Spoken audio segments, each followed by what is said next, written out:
ఓం శ్రీ మహాగణాధిపతయే నమ. ఓం శ్రీ గురుభ్యో నమ. ఓం నమ శివాయ. మార్కండేయ పురాణంలో తృతీయాశ్వాసము మన్వంతరం గురించి తెలుసుకుందాము. క్రోష్టికి మార్కండేయ మహామన్ని చూసి, మహాత్మా మార్కండేయ, నీ వలన భూతస్వర్గమును చాక్షుష మన్వంతరములను విని సంతోషమును పొందితిని. జరగవలసిన వైవస్వతాది మన్వంతరములను కూర్చి చెప్పవలసిందే అని కోరాను. ఆ మాటలు మార్కండేయుడు విని, క్రోష్టికి ఈ మన్వంతరములను గూర్చి వినుట ముఖ్యము. ఈ ఉపాఖ్యానము ప్రమాణ గ్రంథము.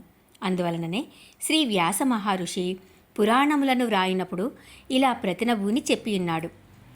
ఆయురర్ధులకు దీర్ఘార వ్యాప్తియు, నర్ధార్థులకు విప్లార్థములను, ధర్మార్థులకు నిత్యధర్మ సంప్రాప్తియు, వినయార్థులకు వినయమతియు, పుత్రార్థులకు బహుపుత్ర సమృద్ధియు, సంపదర్థులకు ఇష్ట సంపదలను కావించును.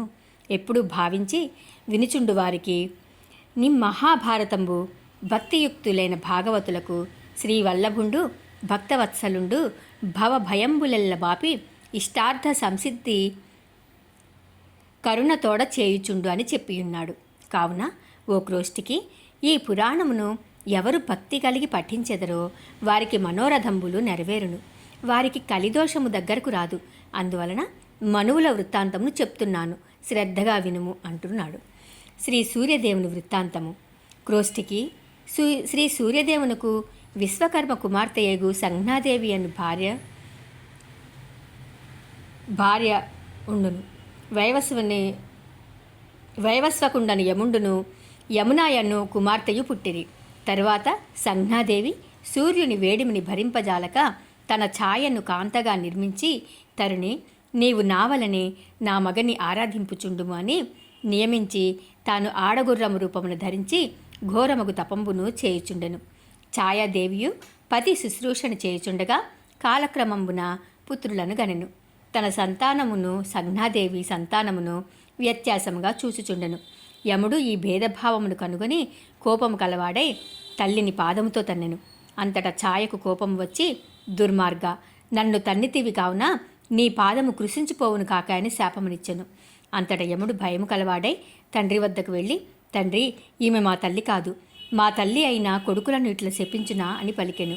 సూర్యుడు ఆ మాటలను విని కుమారులను ఓదార్చి తన జ్ఞానదృష్టిని సర్వమును తెలుసుకొని మహావేగమున త్వష్ట ప్రజాపతి దగ్గరకు వెళ్ళి జరిగిన వృత్తాంతమంతైను తెలిపి, ఓ దేవోత్తమ, నా తేజము చూచుటకు శక్యముగాకయున్నది, కాన తగ్గింపుమని కోరెను. ఆ విశ్వకర్మ సమ్మతించి శాఖద్వీపమునకు జని సూర్యుని తేజంబులో 15 భాగంబులు వేడిమి సానబట్టి తగ్గించి వేసెను. సానబెట్టినప్పుడు పుట్టిన రజంబు వలన విష్ణువునకు చక్రంబును, శివునకు త్రిశూలంబును, వసువులకు శంఖంబులను, ఆయుధంబులను, అగ్నికి, దేవికి, కుబేరునకు రథంబులను, దేవతలకు ఆయుధంబులను నిర్మించి ఇచ్చెను. సూర్యుని అందు వేడిమి 16వ భాగం మాత్రమే నిలిచియుండెను. సూర్యుడు తన తేజమ్మును తగ్గించుకొని తాను అశ్వరూపమును పొంది బడబారూపమున తపంబు చేయుచున్న సంజ్ఞాదేవి కడకు వెళ్ళి దాని ముఖమును ఆఘ్రాణం చేసెను. ఆ ముఖంబున అశ్విని దేవతలు పుట్టిరి. పిదప రేతఃపతనము కాగానే రేవతుండరువాడు పుట్టి శస్త్రాస్త్రములను ధరించి అశ్వమునెక్కి తల్లిదండ్రులకు నమస్కరించి నిలుచుండెను. అంతట సంజ్ఞాదేవియు సూర్యుడును నిజస్వరూపమును దాల్చి కుమారుని దీవించి వెంటబెట్టుకొని స్వస్థానమునకు వెళ్ళిరి. కొన్ని దినంబులకు సూర్యుడు తన కుమారులను కుమార్తెలను పిలిచి ప్రథమపుత్రునకు వైవస్వతమనువని పేరు పెట్టెను. యముని పిలిచి, నీవు దక్షిణ దిక్కునకు అధిపతివై ఉండుమని చెప్పెను. యమున అను కూతురుని చూసి, నీవు నదీ రూపమును ప్రవహించుచు కాళిందీ నదితో కలియుచుండమని చెప్పెను. అశ్విని దేవతలను చూసి, మీరు దేవతలకు వైద్యులుగా నుండుడని చెప్పెను. రేవతుడు చూసి, నీవు గుహ్యక గుణములకు రాజుగా నుండుమని చెప్పెను. ఛాయా ప్రథమపుత్రుని సావరుణ్ణి మనువుగను, రెండవ పుత్రుడు శనేశ్వరుని గ్రహమధ్యవర్తిగను, త్రపతి అను కన్య సంవరణుండను రాజును పరిణయమగునటులా నియమించెను. వైవస్వత మన్వంతరున ఇంద్రాదులు. ఈ వైవస్వత మనువు కాలమున ఆదిత్యులు, వసువులు, రుద్రులు, సాధ్యులు, విశ్వులు, మరుత్తులు, భృగువులు, అంగీరసులు అను 18 గణములు దేవతలగుదురు. ఆదిత్యులు, వసువులు, రుద్రులు కశ్యపుని సంతతివారు. సాధ్యులు మరుత్తులు విశ్వులు ధర్మపుత్రులు. భృగువులు భృగుపుత్రులు. అంగీరసులు అంగీరసపుత్రులు. ఓజస్వీయను మహాత్ముడు ఇంద్రుడు.